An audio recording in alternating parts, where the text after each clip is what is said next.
She tipped $100 and whispered, "I wish you were mine." By Monday, HR called him in alone. A viral clip, a sudden reassignment, and a key to a future they can't yet afford. When that door opens, does he keep the job, or do they risk everything to be real? Before we dive in, make sure to hit subscribe, tap like, and share this video. The more voices we reach, the louder these stories become. And drop your city in the comments. Let's see where love finds us. The rain over First Avenue came down like fine thread, soft enough to blur the glass high-rises, and kind enough to make the city feel closer. Cassidy Hart tugged her cream trench tighter across her hips and ducked beneath the green awning of the Pike Street Starbucks, the one with the big window that made the market look like a moving postcard. She was running on 4 hours of sleep and 10 years of momentum, the kind of curvy, made-for-silhouette woman people noticed twice, once for her shape and once for the practiced focus in her eyes. She told herself she had 15 minutes before a budget call. She told herself she didn't have time for anything but caffeine. Inside, the line shuffled forward. Steam sighed. Laughter rose and fell. A chalkboard read, "Community shelf. Leave a book. Take a book." Cassidy read it, half registering the words, already digging for her card. "Welcome in," said a voice that settled the whole room. He stood at the register, tall and easy, a green apron tied cleanly, posture like someone who trusted himself to stand still. His name tag read Andre in careful block letters. His skin held the colour of polished walnut. His smile wasn't a performance, just patient. "What can I get started for you?" "Grand flat white," Cassidy said. "Light foam. 2 sugars on the side." "You got it." He tilted his head, eyes kind. "Rain like this calls for cinnamon. We've got a shaker hiding by the straws. Pro tip." She let a laugh slip, surprised at herself. You sharing trade secrets with a stranger? Only the friendly ones. The line moved. A contractor in a neon vest scrolled through weather radar. A school counsellor with a tote bag fished for napkins. The shift lead, Rosa, called out names with the calm of a conductor. "Flat white for Cass." Andre lifted a cup with her name written in neat script. Under it, a tiny umbrella doodle leaned at a jaunty angle. She hadn't told him her nickname. It felt like a trick and a kindness at once. Cassidy slid her card into the reader, the habit smooth as breathing. The silver screen flashed tip, and she tapped a preset without thinking, a muscle memory built from years of being told money could patch any awkwardness. $100 pulsed up on the display, a figure that still made her flinch, even though she now earned what her father used to call a grown-up salary. She could have backed out. She didn't. A small adrenaline tremor ran through her, reckless and bright. When the register chimed, the room paused. Rosa's eyebrows lifted a fraction. The contractor glanced over. The counsellor smiled, quick and private. "Andre didn't." "Thank you," he said, voice steady. "That's generous." Cassidy made the mistake of filling the silence with her mouth. "Keep the change," she said, shrugging like she was breezy. The words came out softer, truer than she meant. "I wish you were mine." Heat rushed into her face. "Did I actually say that out loud?" Andre blinked once. Not a smirk, not a wince. Something like surprise passing through still water. "I'm definitely not on the menu," he said gently, saving them both. "But I can get you cinnamon." Relief and mortification tangled in her chest. Cass took the cup, fingers brushing the lid where the umbrella leaned. "Right. Cinnamon." She moved to the condiment bar and found the shaker where he'd said it would be. The rain made halos on the window. She inhaled the first sip. Silky, strong, perfectly bitter. Her phone buzzed with a calendar reminder. She ignored it for a second that stretched longer than it should have. "Hey," Andre said, appearing at the end of the bar with a small brown bag. He set it down with careful neutrality. "From my mark-out. No charge. It's a protein pack. You look like someone who forgets lunch when the day's loud." Cass stared at the bag like it might bite. "You don't have to." "I know," he said. "That's why it's a gift." She reached for humor because she couldn't reach for his gaze without feeling transparent. "So this is you getting me to eat my vegetables." "Cashews and apple slices." "No," he said. The diplomatic solution. Her laugh was real this time. "Thank you." He nodded, then turned back to the swell of orders, moving with the kind of attention that makes simple tasks look like care. Rosa called for a mobile pickup. The contractor took his coffee and vanished into the rain. The world resumed its shape, but the air between Cass and the counter felt bumped, not broken. At the window, she opened the brown bag, expecting a snack and finding, alongside the cashews and apple slices, a folded napkin with blocky handwriting. If you need it today, eat it. If you don't, give it to someone who does.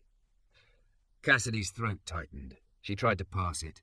Did he think she needed charity? Was he politely rerouting her awkward extravagance into something useful? Was he refusing to let money buy more space than dignity allowed? All three, maybe. The uncertainty pressed on the part of her that still loved rules because rules meant she wouldn't make a fool of herself. She drifted back to the bar. "Question," she said softly. Andre looked up, hands braced around a milk pitcher, steam curled between them. "Shoot." "This note," she said, tapping the folded napkin. "Is this you telling me to spread the love? Or telling me you don't want my money to be a moment?" "That one," he said without hesitation. "Big tips help, but they get loud. Food just goes where it needs to go." His mouth tilted, not unkind. "And sometimes generosity is better with fewer witnesses." Cass let the words settle. "You've thought about this?" "Grew up with a lot of people's good intentions," he said. "No complaint in it, no self-pity. Just the fact of a life." She nodded. "I'm sorry about what I said, the mine part. It just..." Her face burned again. "I don't usually say everything my brain thinks." "I know," he said gently. "You seem like a chooser, not a blurter." She huffed out a breath. "Maybe I blurted today." He grinned. "You blurted." A woman with raindrops in her curls stepped to the counter. "Is this where we drop off books for the shelf?" she asked. "I've got a couple for the after-school program." Andre pointed to a crate under the chalkboard. "Right there is perfect, thank you." The counsellor glanced at Cass's bag, read the note, and smiled with recognition. "That's so him," she said to no one in particular, and drifted away. "So you do this a lot," Cass said. "Random snack diplomacy?" He shrugged. "Sometimes people need food. Sometimes they need to be reminded they're not a transaction. Both fit in a paper bag." Cassidy stared at the umbrella on her cup. "I used to think giving meant a gala and applause. I'm starting to think applause is the least helpful part." "You don't have to pick one," Andre said. "Money builds roofs. Quiet builds rooms." He nodded toward the chalkboard. "We're doing a Saturday shelf restock at the community centre. Books, resume help, hot cocoa. You should come, or send your umbrella doodle." "You inviting me to volunteer?" she asked, reaching for teasing, finding something more like hope. "I'm inviting you to show up somewhere. Applause can't find you," he said, straight as a string. "If that feels good, stay. If it feels weird, you'll know why you came." She swallowed. Her father's voice, "Choose men who understand your world," flashed like a road sign she'd stopped obeying. "I have a meeting," she heard herself say, the old defense sliding into place. Andre didn't push. "We'll be there anyway." "Maybe I'll bring a book," she offered, softening the no. "We'll make room on the shelf." Her phone buzzed again, budget check-in in 5. She tucked the napkin back into the bag and the bag into her coat like smuggling a choice. "Thanks for the everything." "Yeah," she said. "Thanks for the umbrella," he countered, that quiet smile that anchored a room. She stepped into the rain. The city blurred into silver, buses sighing and crosswalks ticking toward the next permission to move. On the corner, a teenager in a soaked hoodie hunched over a paper cup. Cass hesitated, then pulled the brown bag from her pocket. "Hey," she said. "You want this?" "It's not much, but..." He looked up, surprised, into a smile, and took it like she'd handed him a small torch against the weather. "Thanks." She walked the last block to the office with her heart doing an unfamiliar rhythm. One beat for embarrassment, one for relief, one for the quiet adrenaline of having said too much and not died. By afternoon, the story had already travelled inside the glass tower. In the elevator, her assistant, Morgan, leaned in with a grin. "Heard you flirted with a barista and tipped like you're sponsoring the espresso machine." Cass groaned. It slipped out. "What, the 100 or the line?" "The line." Morgan's grin softened into something like concern. "You okay?" Cass thought of Andre's calm, of the napkin, of a book crate waiting for small hands. "I might be," she said. "I might be better than okay." "Wow," Morgan said. "Mystery man turned philosopher. What's his name?" Cass hit the button for her floor and watched numbers glow. She thought about saying Andre out loud and felt a thread tie itself to the truth. "I'll tell you when it's not a rumor." That night, she stood in front of her apartment bookshelf, running her fingers along spines she owned like trophies. Behind a row of glossy hardcovers, her hand caught on a beloved paperback. The Secret Garden, yellowed at the edges, her grandmother's cursive on the inside cover. She imagined a kid picking it up on a rainy afternoon, turning a page that had turned her once. The text buzzed in as if the city itself were nudging her. Unknown number, blocky punctuation. "This is Andre from the morning." Rosa said a customer complained about over-familiarity. Nothing final, just a talk. "We'll be fine. Saturday still on. No pressure." Cass's stomach dropped and then steadied. Her reply came before fear could shape it. "I'm sorry, not for the tip. Well, kind of for the timing, but for making your day louder. I'll keep my part quieter. Also, I found a book." He answered almost immediately. "Then bring it. We'll make room." She put the paperback in a slim paper bag and set it by the door. Outside, the rain stitched the city together. Inside, the umbrella on her morning cup had dried into a small certainty that sometimes a thing begins with a mistake, and sometimes a mistake is just a door you didn't know how to open politely. Friday broke bright and metallic, the kind of Seattle morning that pretends rain was a rumor. Cassidy dressed for the boardroom like she was suiting up for weather. Black pencil skirt hugging her hips, silk blouse, hair swept high, red lipstick she used when she needed courage to look like certainty. She told herself it was just another day. Her phone kept disagreeing. Morgan intercepted her by the glass elevators with a to-go latte and a look. "Two things," they said, pressing the cup into Cass's palm. "One, numbers look good for Q3. 2, someone in legal saw a neighborhood forum post about the lady who tipped 100 and flirted. They think it's funny. I think you should turn off notifications." Cass groaned into her coffee. "I did not flirt. You said, and I quote, 'I wish you were mine.'" Morgan made jazz hands, then softened. "Hey, you okay?" I said it like a joke. My mouth got there before my brain. She kept her tone light and felt the weight under it anyway. "I'm fine." "Good," Morgan said, "because the CFO's already pacing, and it's not about love." By 10, Cass's world had narrowed to spreadsheets, capital expenditures, and the way men in expensive shoes interrupt women without hearing themselves. She defended a line item like it was a person. When the CFO finally stopped pacing, he gave her a nod that felt like not drowning. In the hallway after, her phone buzzed with a text from an unknown number. "Morning. This is Andre from the counter. Quick update. District wants to chat about a complaint." "I'll be okay." "Saturday's still on if you are." She read it twice, the shame flare and the protectiveness tangling. Her thumbs hovered over the keyboard. She typed, "I'm sorry my mouth made your job louder. I'll keep things quieter on my end." "Saturday, I'll bring a book. Also, good luck with the chat." His reply came 2 minutes later. "Thanks. Being steady is kind of my brand. See you Saturday. Bring something you loved once." She glanced at her desktop where the Secret Garden sat in a paper bag by her tote, a softness among the glass and steel of her floor. Loved once, loved still, she thought. Loved enough to let go. Across town, Andre washed his hands, smoothed his apron, and walked into a district office that smelled like printer toner and citrus cleaner. The manager, a careful man with a careful tie, read from a script about perception and policy. No extras beyond posted benefits. Avoid nicknames on cups. Maintain professional distance with regulars, especially those with visibility. This is coaching, not punitive. Understood? Andre kept his voice even. Understood. Good, kiosk down the street is short-staffed, the manager added, an afterthought sharpened with intention. We may reassign you temporarily to cool the optics. I'll let you know by Monday. Andre thanked him, left with his dignity, and stood on the sidewalk a moment longer than the weather required. Being steady felt like standing on a line and choosing not to sway, even when the wind tried to be helpful by pushing. Saturday brought a sky the colour of unpolished silver. Cass parked 2 blocks from the Belltown Community Centre and walked with the paper bag tucked against her ribs like a promise. The building was brick and honest, the front doors propped with a chair whose paint had forgotten whether it used to be green or blue. Inside, a bustle of tables, book swap, resume help, a first interview station with a mirror and a pile of thrift store blazers tagged by size. Welcome, said a woman with a denim jacket and smile lines that looked earned. She had a name tag that read Dina in Sharpie. Grab a cookie. or a stack of forms, or both. Cass held up the bag. I brought a book.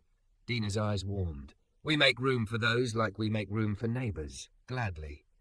Andre was at a folding table adjusting a small amp, his sleeves pushed to his forearms, a coil of cable looped neatly at his feet. He saw her, and the ease in his face was nothing like a jolt. It was a settling. He lifted a hand in greeting. Cassidy? Her name in his mouth slid through her like a key into a lock that had stuck all week. Hi? Come see, he said, nodding toward a low shelf a group of kids had already raided. We keep the good ones on the bottom so small hands can reach. She knelt and slid The Secret Garden onto a gap between a dog-eared adventure and a science book that promised to explain the sky. A little girl with glitter barrettes tapped the cover. Can I take this one? She asked Dina without looking away from Cass. Dina nodded. If you promise to bring it back or pass it on. The girl hugged the book like it had blood pressure. Promise. Cass blinked hard and stood too quickly. Andre was next to her, not touching, a presence she could lean into without leaning. Hope that felt good, he said softly. It felt like handing a secret to someone who actually wants it, she said, surprised by the shape of the truth. Then we're doing it right. He glanced toward the resume table. We need another interviewer. You give grown men a spine in the boardroom. Think you could give a teenager a little? I can try. She hesitated. I've never done this here. Here is just people, he said. Same as your floor. Fewer buzzwords. They sat at the interview station, and a lanky 17-year-old with a thrifted tie sat opposite them, hands fidgeting with a folded paper. Name's Theo, he said. I'm applying for a part-time stock job at the grocery. Great, Cass said, the words steadying her as much as him. Tell me one thing you did this year you're proud of. It took a minute. Then it took less than a minute for the room to make sense. Theo talked about showing up every day for his little sister after school so their mom could close at the nail salon. Cass listened like the balance sheet was a person. She showed him how to stack his answers so his ordinary sounded like the courage it was. Andre drifted by once to refill paper cups with cocoa, his hand brushing the table close enough to feel like a pledge. I'm here. I'm not hovering. Take your time.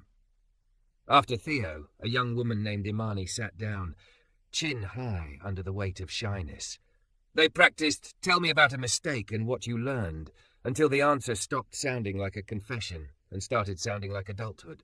When Imani stood, she looked taller by something other than inches. You're good at this, Andre murmured when the line thinned. You're not performing, you're paying attention. Cass felt seen in a way that had nothing to do with the skirt that always drew eyes first. What about you? She asked. How'd your conversation go yesterday? Coaching, he said. Not a mark, a few rules. I'll keep the floor boring. If I get reassigned, I'll bring the cinnamon with me. Her stomach tightened. Reassigned where? Could be a kiosk across the neighborhood. Could be a different zip code for a bit. They like to keep optics tidy. He shrugged like a person who refused to let a shrug be a surrender. Whatever happens, I'll be at this table on Saturdays. I hate that my moment made any of this complicated. This was complicated before you, he said, and it was so gentle she wanted to cry. We'll just be precise. Here, neighbours, elsewhere, we see what fits without breaking what holds us up. Boundaries, she said. Rails, not walls. She breathed. Do you like salmon tacos? He laughed. That a trick question? There's a truck under the bridge that makes me weak, she said. We could, if you're not reassigned to Mars, we could eat outside and listen to people argue about baseball like it matters. I finish at 7 tomorrow, he said, checking his phone. Meet me at the truck. You can bring a rumour and I'll bring hot sauce. She grinned. It's a date then, or a thing that looks like a date and moves slow enough to be honest. Honest is my speed. They spent the next hour refilling the bookshelf and talking around, not into the gravity tugging them closer. Every time a child chose a paperback, something in Cass unclenched, like she'd been waiting to be useful in a way that wasn't applauded. Mid-afternoon, Dina tapped the mic at the small amp. Quick housekeeping, she said. Next week we're hosting a How to Ask for a Raise clinic. Bring your awkward questions. Laughter rippled. Also, whoever brought The Secret Garden? A kid just started reading it in the corner and refused a cookie. That's ministry. Cass turned to look.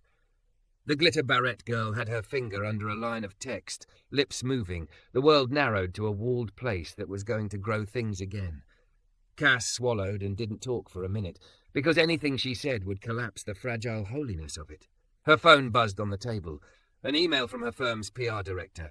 FYI, donors at last night's gala mentioned the $100 Starbucks lady story. If media asks, decline with grace. Also, good work on the forecast. She exhaled a laugh that had 2 parts resignation and 1 part relief. My worlds keep trading rumours.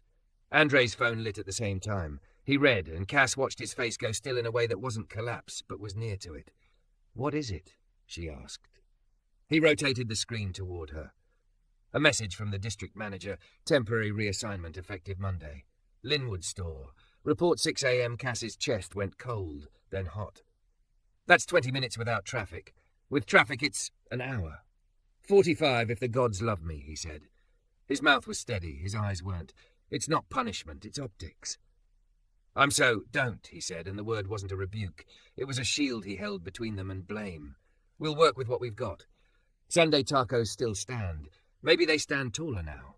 Okay, she said, and felt the okay reach further than tacos. Okay. Dina's voice carried from the mic again. One more announcement. The power hiccup, the amp popped. The room went dark for a heartbeat before the fluorescent lights stuttered back on. When they did, the front doors swung open and a man in a corporate windbreaker stepped in with a clipboard and the kind of posture that meant paperwork. "Looking for Andre Lewis," he said to the room. Andre's jaw tightened by a millimetre. He raised his hand. The man nodded, unsmiling. "Need a quick signature to confirm Monday's reassignment and start the clock today." Cass felt the ground tilt under the small good room. Andre glanced at her once, a look that said both "I'm okay" and "please be." He walked toward the clipboard, pen poised above a decision. The clipboard man had the kind of polite smile that made everything feel less human. "Just a confirmation," he said, pen poised. "Temporary reassignment to Linwood beginning Monday. Acknowledgement that you've been coached on boundaries with regulars." Andre's jaw didn't change, but something behind his eyes braced. "I'll sign," he said, "and I'll do my job. I'm also volunteering here for the next 2 hours, and I won't leave Dina short-staffed." Dina crossed her arms, denim jacket creasing. "He's right," she said. "You can have him in 10 minutes when we break, not before." The man glanced at Cass, registering her the way people register a chandelier, noticed, not consulted. "Ma'am," he said, as if the word could arrange her into a lesser position. Cass felt a flair she usually saved for boardrooms. She swallowed it. This wasn't her flaw. She looked at Andre instead. "You need anything?" He shook his head once, "Thank you and not here" stitched together, then signed. The clipboard man collected the paper with a curt nod. "Report time confirmed. 6 a.m. Monday. We'll expect professionalism." He said it like Andre had to borrow the trait. When the door shut behind him, the room exhaled. The kids drifted back to the book crate. Theo returned to the resume table to practice shaking hands without crushing. Imani returned with a friend in an enormous thrift store blazer, and the world resumed its small, good work. Andre's hand rested on the table a moment longer than necessary, fingers splayed like he was reminding himself how to hold steady. Then he let out a breath and found Cass's gaze. "I hate that he walked in here like he owns air," Cass said quietly. "He owns paperwork," Andre said, mouth tilting. "Air's still ours." "Sunday," she said, needing to anchor the word. "Tacos." "Tacos," he echoed. The word felt like a raft they both knew how to build. They moved through the rest of the afternoon like a practiced duet. He resetting chairs, she kneeling to help a little boy pick between dinosaurs and a picture book with a dog. At one point, a girl in glitter barrettes marched back and announced, "I'm going to keep this one forever." And Dina told her, "Then your forever just got smarter." And the room laughed in a way that healed something Cass hadn't known was bruised. When it was over, they stood near the door, jackets half on, the quiet settling in that comes after good noise. "Thank you for showing up," Andre said. It wasn't a line. It was an inventory of the day. "Thanks for not letting me turn up the volume when it didn't help," she answered. She wanted to touch him, to lay a palm on the steady part of his chest and say, "I see the cost." Instead, she tucked a curl behind her ear and let the want be honest and not loud. "Tomorrow," she said again.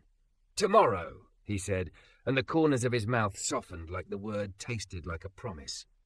At home that night, the city lit itself like a net. Cass stood in front of her closet longer than clothes deserve attention. She was a thick, curvy woman who knew how to make a dress work like a weapon, and she also knew how often she'd used that as armor. She picked jeans that fit like memory, and a black-ribbed sweater with a neckline that said yes without shouting.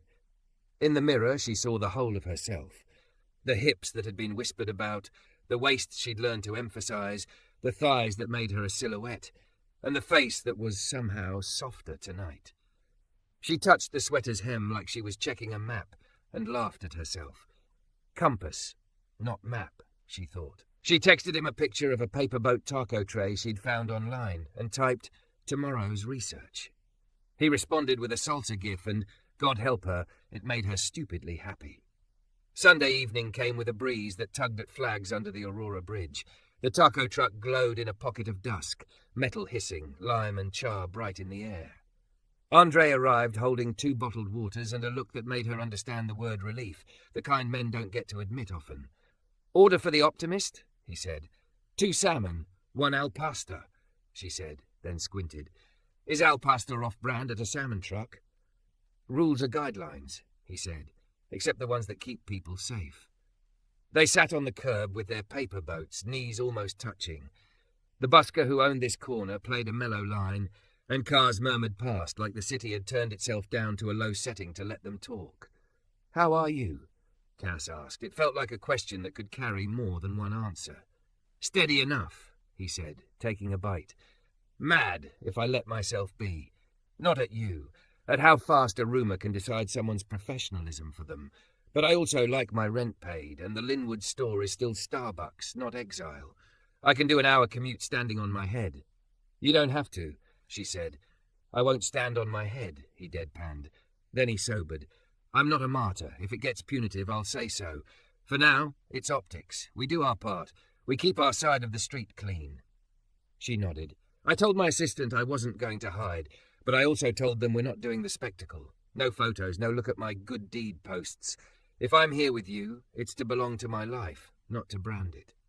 He watched her for a beat, expression open and grateful and a little bit wrecked. "Say that again." She did, slower, feeling how right it sat in her mouth. "I want to belong to my life, not brand it." He breathed like the line put something back where it belonged. "Okay," he said softly. "Then my turn. I need you to know I've been the charming story for someone before, the proof they weren't their parents' prejudices. It ends with me being a lesson. I can't be that again." Pain and recognition rose at the same time. She set her taco down, wiped her fingers with the care of a ritual, and turned her whole body toward him. "I am a thick, loud-in-a-dress white woman who has spent too long making sure rooms like me," she said, no embroidery. "I don't want you to be a mirror for my courage. I want you to be you. If I mess up, and I will, you get to say so. I'll listen. I'll apologize without turning the apology into a performance." He held her gaze, and the city dimmed around them like the world knew how to make room for a vow. "Deal," he said. "When I get defensive or tired, I'll say that. I won't make you guess." "And boundaries," she said. "Story's yours. We keep it clean. No nicknames on cups. I'm a receipt like everyone else." He laughed, and the sound went straight through her. A very stylish receipt. They ate, trading bites and stories that didn't require heroics. Andre told her about his first job cleaning offices at night with his mom, 12 years old, and convinced the smell of lemon cleaner meant stability. She told him about being 25 and realizing her father praised her poise more than her opinions, and how she'd decided to build a life where her voice paid the bills. He told her about the community center letting him run his first story time. She told him about the book she'd nearly kept and why she hadn't. By the time the paper boats were empty, the busker had drifted into something warm that could have been hope in a minor key. A kid zipped past on a scooter, his laughter a small electric flare. Andre's phone buzzed. He glanced down, then up. "Rosa," he said. "She's got my back." He read. "Manager clarified, Linwood for 3 weeks. Then review. She'll schedule me later shifts so I'm not a zombie. Said to tell you, this is a quote, we like the cinnamon shaker where it is. Please and thank you. Cass's eyes stung in the good way. Tell Rosa she is a saint. She knows, he said, smiling. They stood, dusted off, and walked the length of the block and back, talking about nothing because everything had already been said. When they reached the shadow of the bridge again, he stopped. I want to kiss you, he said, plain as a ledger. Not because it will fix anything, because I want to. But if we do, I need it to be here, not there. Not on the clock, not where rumours get fed. Here, where we decided we were ours before we were anyone's story. Cass felt her whole life settle into one yes. She stepped closer, cupped his jaw with fingers that had signed 1,000 contracts, and let herself be simple. The kiss wasn't cinematic. It was warm and careful and articulate. It said, I see you. It said, slow is not the same as small. When they broke, they didn't rush to fill the gap. Tomorrow's early, she said. 4:30, he grimaced. If I get there before the birds, I get first pick of playlists. Then I'll text you a song, she said. Something steady. Compass, not map, he said, eyes amused. Good shoes, she added, and he laughed soft, like the sound itself was choosing her back. They parted at the corner, not because they wanted to, but because restraint had become its own form of devotion. Cass watched him go until he turned the bend and was replaced by ordinary headlights. In her car, she put her forehead against the steering wheel for a second and let 3 tears fall, not because she was sad, but because she'd finally stopped performing certainty for herself. At 4:12 a.m., her text went out, You've got this. Playlists deserve Aretha. And my favourite kid line from yesterday, Forever just got smarter.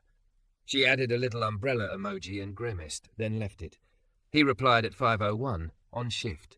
Aretha approved. Umbrella received. Steady. By noon, Cass was back in a glass tower with people who pronounced optics like weather. She drafted a memo to the office. Book drive box by reception. No photos, no names. Bring what you loved enough to miss. Morgan added a postscript. Also bring snacks. Paper bags move miracles. Cass read it once, hit send, and felt something unclench. Her phone buzzed on the desk. Andre, a photo of a cinnamon shaker tagged contraband, with a winking face she could feel in her knees. She laughed out loud, startling herself into a joy she didn't apologize for. That night, when the rain came back the way it always does, she stood at her window and lifted the paper bag that had once held a paperback and now held a folded flyer for next Saturday's clinic. She didn't know yet how the reassignment would twist their weeks or what her parents would say when she said his name out loud. She knew this. She wanted a life where the quiet parts counted. She wanted the next right small thing. She wanted him, not as a headline, but as a person whose steadiness had already made her braver. She turned off the lamp and whispered into the dark like it could carry a wish. Keep the change, she said, smiling to herself. Let it change me. Monday started at 4:30, with the dark pressed close to the windshield and Aretha on low so the neighbours wouldn't hate him. Andre's old Civic hummed up I-5 while dump trucks shouldered past like moving hills. He wrapped his fingers around the steering wheel and practiced an ordinary prayer. Let the day be honest. The Linwood store was bigger, brighter, hungrier. Miss Whitaker, the manager, had hair pulled into a no-nonsense bun and a tone that said she'd learned the hard way not to become anyone's story. Welcome, she said, crisp. We run clean. No extras. No nicknames. If a regular wants to chat, the answer is yes while you're steaming milk and no when you're not. Clear? Clear, Andre said. A barista named Kayla slid him a label maker and a grin. I like you already, she whispered, and went back to a lineup of mobile orders that looked like a spreadsheet lost its mind. By 7, the breakfast rush hit. A man in a tech hoodie peered over the counter. You the guy from the video? He asked like it was friendly, like curiosity wasn't a knife. Tall, black, pores a good flat white, Andre said evenly. That's me. The man laughed chastened and stepped aside. Kayla nudged Andre's elbow. Viral is a disease, she muttered. I'm sorry. It'll pass, he said, because he had to believe it. Across town, Cassidy walked into the office like she was armoured in red lipstick and a black dress that made her look like the problem people wanted on their side. The book drive box sat by reception with a hand-lettered sign, Leave something you loved enough to miss. Morgan had drawn a doodle of an umbrella on the corner, and Cass fought a smile. By 10, the PR director pinged her. A TikTok with 3 angles of her at the register. The caption, $100 Starbucks lady says she wants the barista, racking up comments that felt like 1,000 small paper cuts. Half of them turned her into a punchline. The other half turned Andre into a dare. She turned off notifications and breathed through shame that wasn't hers to carry. Morgan slid into her doorway with quiet feet. We're ignoring it, they said. We're doing literacy, not publicity. What if ignoring looks like guilt? Cass asked. Or wisdom? Morgan countered. You decide who you are, not the comments. She texted Andre anyway. The video's loud. I hate that your workday has to hold strangers' opinions. His reply came during her budget huddle. I can do the work. Please don't defend me online. Come Saturday. Show up where noise can't follow. Saturday became the compass on her calendar. In the meantime, life kept throwing pebbles. On Tuesday after the Linwood lunch rush, Miss Whittaker called Andre into the back. The office smelled like dry erase and burnt coffee. Another complaint, she said, eyes tired, not unkind. Anonymous. Says you comped a pastry for a curvy brunette who winked at you. Andre stared. I didn't comp anything. I haven't even looked at the pastry case. I know, she said. You keep your receipts like a monk. I'm logging it as unfounded. But I need you to hear me. There's a spotlight on you. We keep the floor boring. We let boring save your job. He nodded, jaw tight. Understood. Kayla intercepted him by the mop sink, anger bright. People think they can buy a story with a complaint. Makes me want to staple their tongues. He laughed because the alternative was breaking. Please don't assault the customers. Fine, she said, but I'm labeling the pastry case not free with the label maker. Wednesday night, Cass ate roasted salmon at her parents' table and did not perform. Her mother moved through the kitchen like a conductor. Her father measured his Bordeaux like a decision. We saw a clip, her mother said, voice cool as marble. You're trending for sentimentality. Her father folded his napkin. Cassidy, out there is not in here. We protect the name that pays your mortgage by staying out of other people's storms. She set her fork down. I'm not a forecast, she said. I'm a person. His name is Andre. He's steady. We're moving carefully. If you say lanes or class right now, I'm going to leave. Silence shook the table. Her mother was first to breathe. We worry about you. I know, Cass said. Worry is not wisdom. Her father's mouth twitched, an almost smile he disguised with a cough. Is he kind? Yes. Is he proud? Yes. Then bring him to dinner when the weather's less theatrical, he said, which was his way of surrendering without calling it that. Her mother slid a basket of bread closer, like a white flag with sesame seeds. The guest room closet has books from when you were small, she said, if the centre wants them. After dinner, Cass stood in front of the old shelves, while her mother held a flashlight like a conspirator.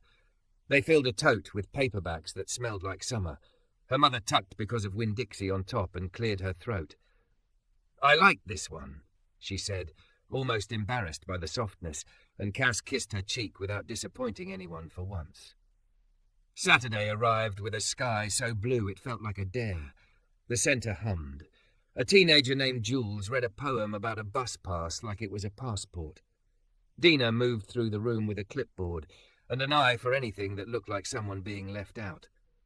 Cass and Andre ran the interview table like they'd always sat side by side, handing each other pens and small courage.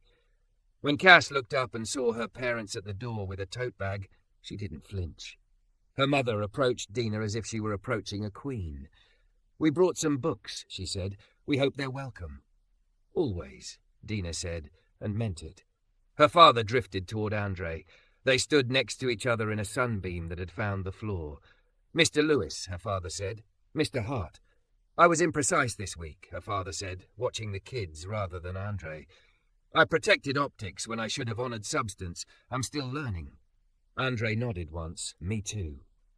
They shook hands like men who understood that grip strength and humility have to share space. Cass pretended not to cry. By late afternoon, the last resumes were paper-clipped.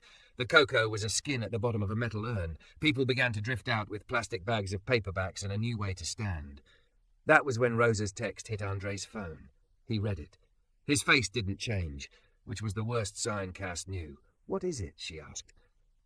District scheduled an HR review, he said, voice low. Monday, 8 a.m., potential policy violations related to public conduct with regulars. They attached the video. They're calling it a perception risk. We were not on the clock, she said. We weren't anywhere near a counter. I know, he said, but perception eats facts for breakfast. What do you need? She asked. He thought like a man refusing to answer with anything but the truth. I need us to keep our rails. No big speech online. No marching into a store. If you want to help, gather quiet testimony. Dina, Kayla, kids' parents. Not because HR deserves your labour, because I want the paper trail to tell the truth, even if the comments don't. I can do that, she said, and I can sit in the lobby. He smiled, wrecked and grateful. You can sit in the lobby. They packed chairs in silence that didn't feel like failure. Outside, the air smelled like kettle corn from a block party down the street. Her parents waved from the sidewalk with the awkwardness of people learning a new way to belong. Dina pressed a folder into Cass's hands. Letters, she said. People wrote them after last time, just in case. Adults learn from kids. Be prepared. Thank you, Cass said, and meant it so hard the words almost broke. That night, she typed until her fingers ached. A one-page statement that said who Andre was without turning him into charity. A bulleted list of boundaries they'd kept. Names and numbers of people who could speak to his steadiness. She printed it on cheap paper instead of letterhead because she didn't want the company's font to crowd the story. She slept badly and woke before the alarm into a darkness that felt honest rather than cruel. At 7:32, she met him on the sidewalk outside the district office. He wore a navy sweater and the expression of someone who had already decided who he was going to be in that room. She carried Dina's folder, her own page, and a thermos of coffee that smelled like cinnamon because she knew how to be petty in ways that didn't hurt anyone. You don't have to come up, he said. I know, she said. That's why I'm here. He took the thermos, the corner of his mouth tipping. You're dangerous. Only to lies, she said. They rode the elevator in a quiet that wasn't empty. The hallway outside HR was beige and humming with lights that wished they were kinder. A receptionist with eyes like a tired teacher checked a list. Andre Lewis? She asked. We're ready for you. He turned to Cass, not dramatic, just precise. Whatever happens, we won't let their story replace ours. We won't, she said. The conference room door opened. A man with a corporate smile stood to greet him. A woman with a legal pad did not. Cass sat in a moulded chair by the window with Dina's folder on her knees and the cinnamon ghosting the air. Mr. Lewis, the manager said. Let's begin. Andre stepped inside. The door closed with a soft click, the kind that sounds exactly like a line being drawn.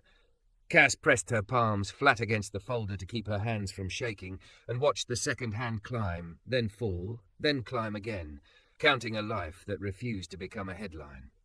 Cass kept her hands flat on the folder, so the tremor had somewhere to go besides her voice. The conference room door clicked shut and left her with beige carpet, buzzing lights, and a second hand that climbed like a small animal. Across the lobby, Dina arrived in her denim jacket, cheeks pink from the cold, carrying a to-go cup and 2 extra pens like survival gear. She sat beside Cass without commentary and set the cup on Cass's knee. Cinnamon rose like a flag. Don't talk yet, Dina murmured. Breathe first. Cass obeyed. She was built to fill a doorway, hips and confidence and silk that usually behaved like armor, but she dressed plain today, a soft sweater and jeans, nothing that could be mistaken for spectacle. Inside the room, voices rose and fell with corporate restraint. Outside, a copier clicked. In her phone, messages stacked. Morgan, got your back. Ms. Whitaker, sent receipts to HR, no comps. Kayla, typed my statement, labelled the pastry case, not free, I love rules. Rosa, told them Linwood was my idea to cool the noise. Her father, be clear, be kind, call us after. Her mother, we have more books if the centre needs them. The door opened at last. The manager's corporate smile had edges. The woman with the legal pad did not look up from her notes. Miss Hart, the manager said, we'll take your statement now. Cass rose, folder steady in her hands, and stepped into a room where the air tried to arrange her into a problem. Andre sat at the end of the table, shoulders relaxed on purpose, eyes steady. He didn't reach for her, and she didn't reach for him.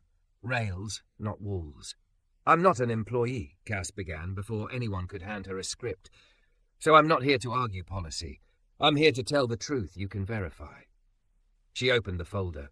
On the dates in question, I tipped at the register. Large once. I regret the timing and my mouth.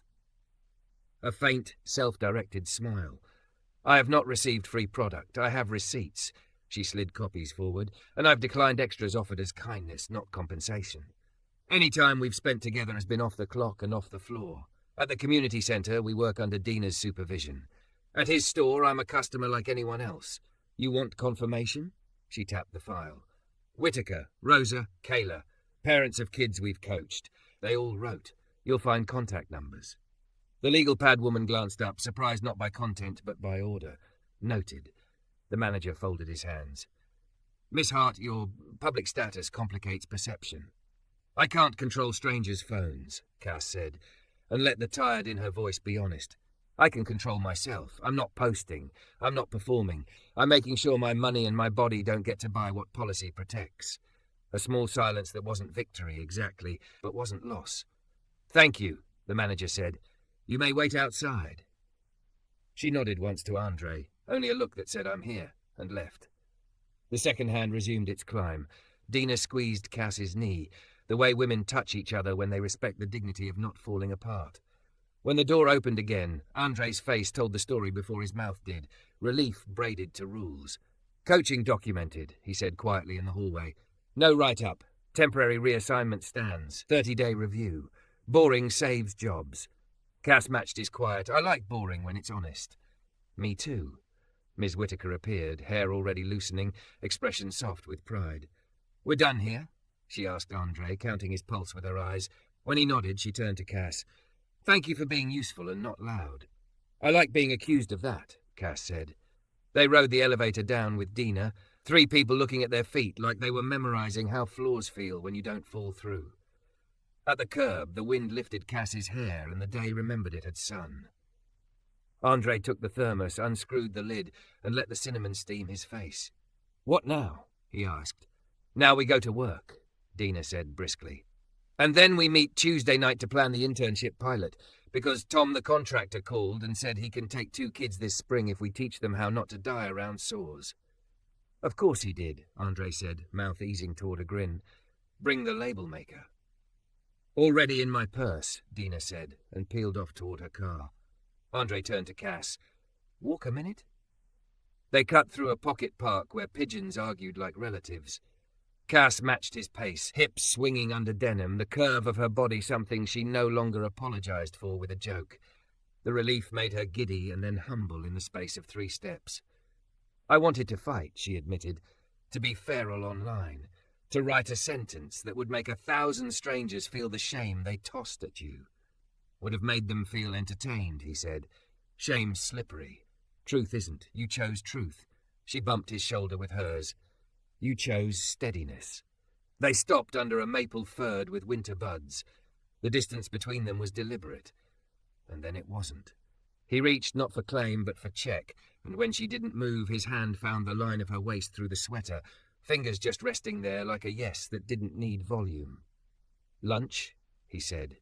She laughed, breath fogging. You make surviving HR sound romantic. Romance is just survival with flowers, he deadpanned, and she kissed him quick enough to count as punctuation, not theatre. The weeks rearranged to fit the new rails. Linwood at dawn, cinnamon playlists, Kayla's label maker policing temptation. Cass's calendar split itself, client meetings in rooms that smelled like money, and nights at folding tables that smelled like paper and cocoa. Miss Whitaker found ways to put Andre on bar instead of register when Cass was in the city. Rosa swapped breaks. Morgan ran the book drive at the office until the box overflowed with paperbacks and a note that said, "Leave what you loved enough to miss." On a blue-edged Thursday, Cass's parents came to the centre without fanfare. Her father wore a windbreaker instead of a suit. Her mother's hair wasn't perfect, which felt like a treaty signed in plain clothes. They stacked books. They asked nobody for a photo. They listened to Jules read about the bus pass again, eyes wet. After, her father took Andre aside for a conversation that looked like course correction rather than test.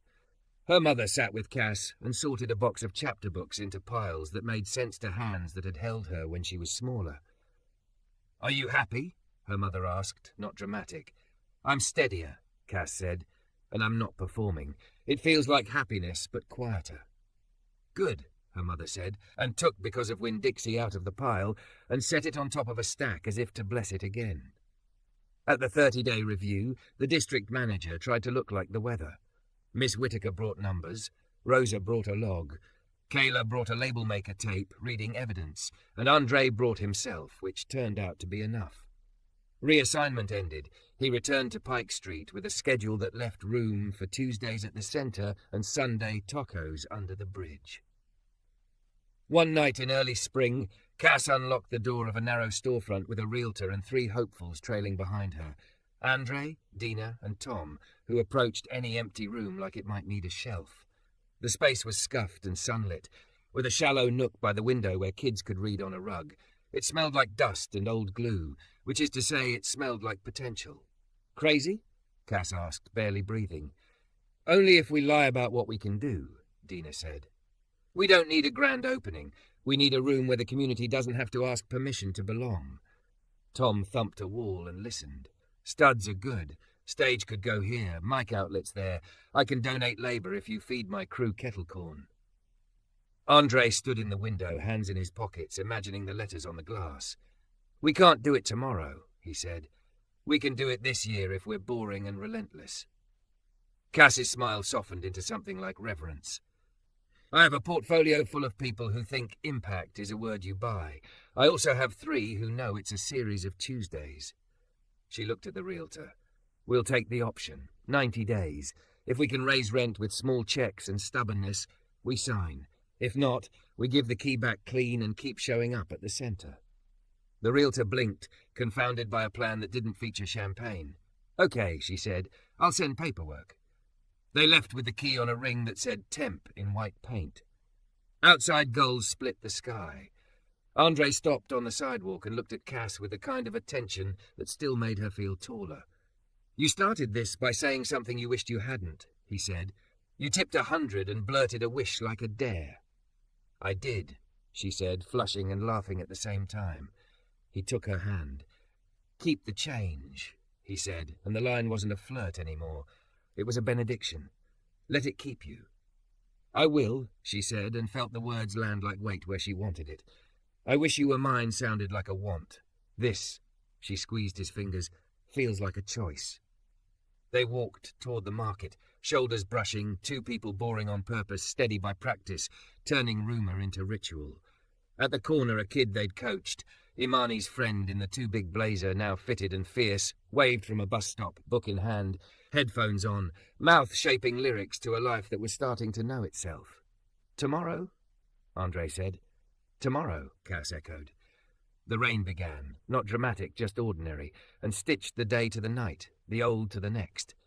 Cass tilted her face up and let 3 drops hit before reaching for her hood, as if to remind herself she could take weather and still arrive at the door she'd chosen. The umbrella in her memory winked. The city held, and they kept walking, steady as a yes.